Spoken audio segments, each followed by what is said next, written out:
Hello everyone. It's Friday, and you know what that means? It's now time for our gold review dito sa Fridays with Viva Max, only on Harriet. And today, we are going to be taking a look at Hiraya. This is the latest movie from Viva Max, and it stars Rico Gonzalez, Denise Esteban, Ethan Rosales, Nathan Rojas, Kim Carillo, uh, Alvaro Oteiza, VJ Vera. Yeah, yeah. Before anything else, I want you all to like this video para mapunta tayo sa For You section ng YouTube. Subscribe to the channel, hit that bell icon for more of your bold review dito sa Fridays with Viva Max only on Harriet. And yeah, this is Hiraya. Uh, this movie is weird, okay? So, ang kwento na to is, it did not start with our heroine, Hiraya, which is played by Rica Gonzalez. Instead, we get to meet our side characters. So, meron dito parang kampanya, and the focal point dito is James, yung kapatid nung tumatakbo chairman or like yung barangay chairman. And yung mga lalaki sa paligid nila. And then we get to know Denise Esteban's character, who is a prostitute, at nakikipagtalit siya dun sa isang lalaki na may asawa na ang pangalan ay Ate Gracias. Uh, that's what I reckon for Hiraya. It's a secluded village. It's like something na enshrouded, or it's like a simple normalized town. Pero may mga tao dito na medyo may mga lihim, ika nga. So going around on the cast of characters, so we see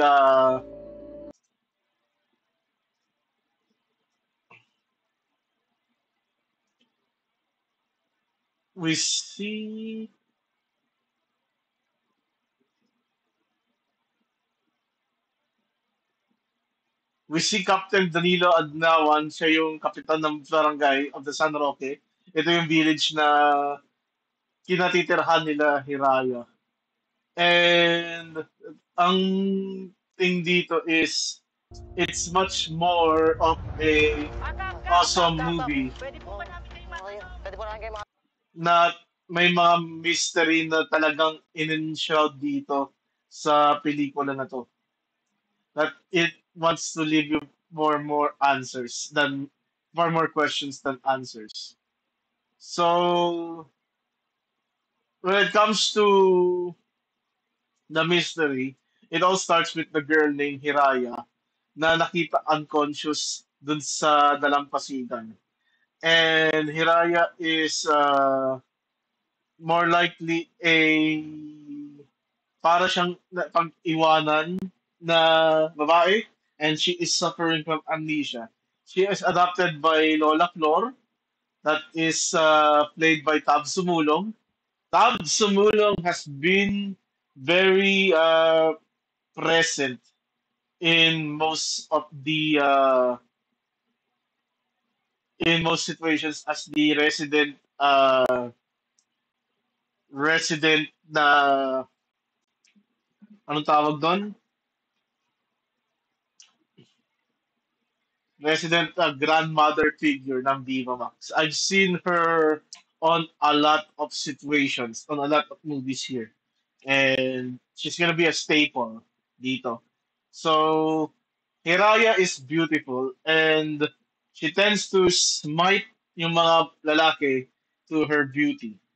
So, isa dito ay ang magsasaging o nagbebenta ng prutas na I think his name is Omar, and nagkataon na wala si Manang Flor sa bahay. Omar, with his lust, talagang pinagsamantalahan niya tong si Hiraya na alam niya na amnesia and can only speak her name. she's like in a Pokemon state. Yun, alam mo yung si Pikachu, Pikachu lang kaya sabihin. Ito si Hiraya, name lang yung kaya niya sabihin. So, nagtalik sila. Ito naman si Hiraya parang payag lang, di niya alam yung gagawin niya. And something happens right after this. So, a few days or like the day after na nagtalik ito, nalaman na may kalaguyo itong si Omar at nalaman ng asawa niya. And yung kalaguyo ay let's see, ano yung name niya dito? Uh, I think it's not here. Yeah, isang babae yun eh. Gracia? No, si Aling Gracia yung matanda eh.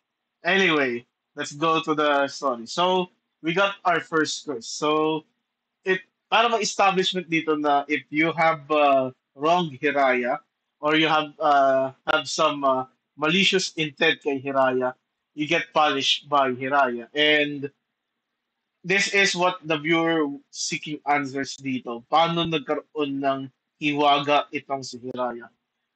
So, Hiraya, still, parang pa-innocent ito si baby girl natin.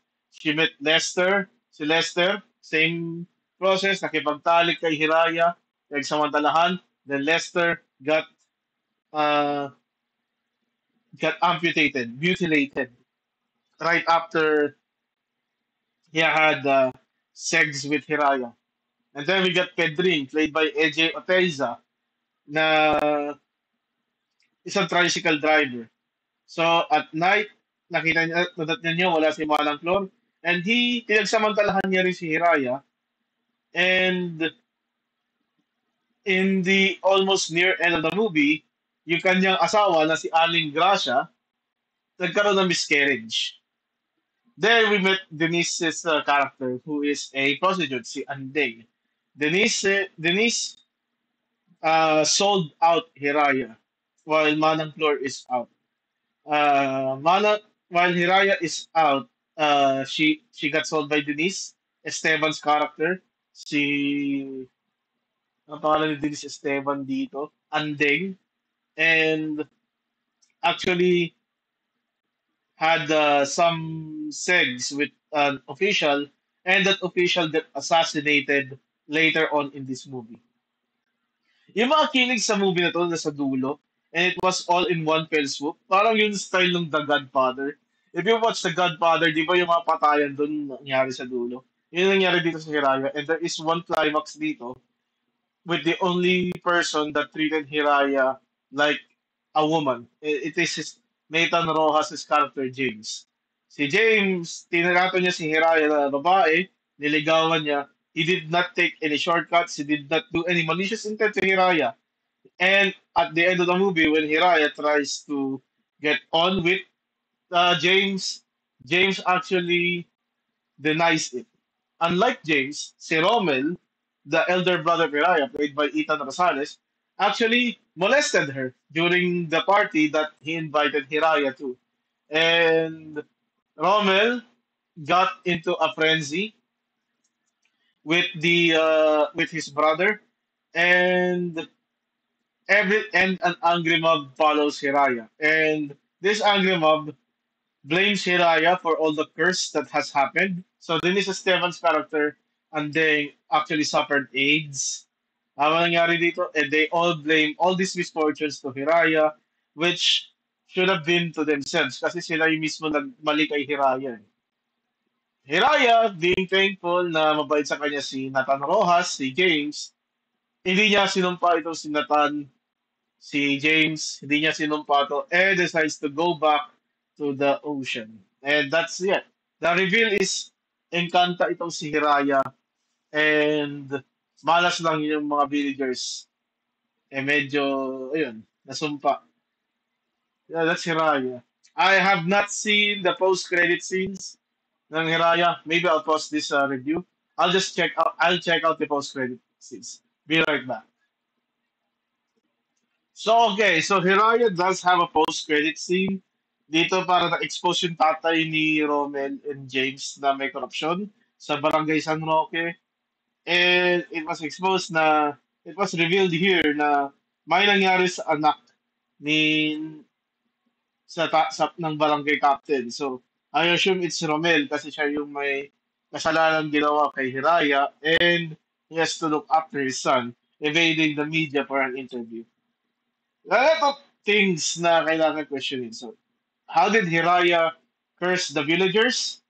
Is Hiraya really an enchantress? Where did she came from? Yeah, medyo ano yung misteryo ni Hiwaga, and this movie just gave us more questions than rather than answers. Okay, so let's cap up this bold review with a tier list. So I'm gonna put Hiraya. It's actually a good movie, fun. Just yung mga pagtatalik lang is not really my cup of tea. So yeah, I'm just gonna put it here, copium category. Yeah, that's what I think of Hiraya. Copium. Yeah, cope. So tell me guys, what do you guys think of Hiraya? Let me know. Let me know. Comment kayo kung gusto nyo. Thank you for the 7,000 subscribers, guys. I appreciate it. This is your boy, God Gamer Harriet, telling you that tomorrow we will be reviewing Got to Believe by Claudine Barreto and Rico Yan. Thank you. Bye. Good night. Bye.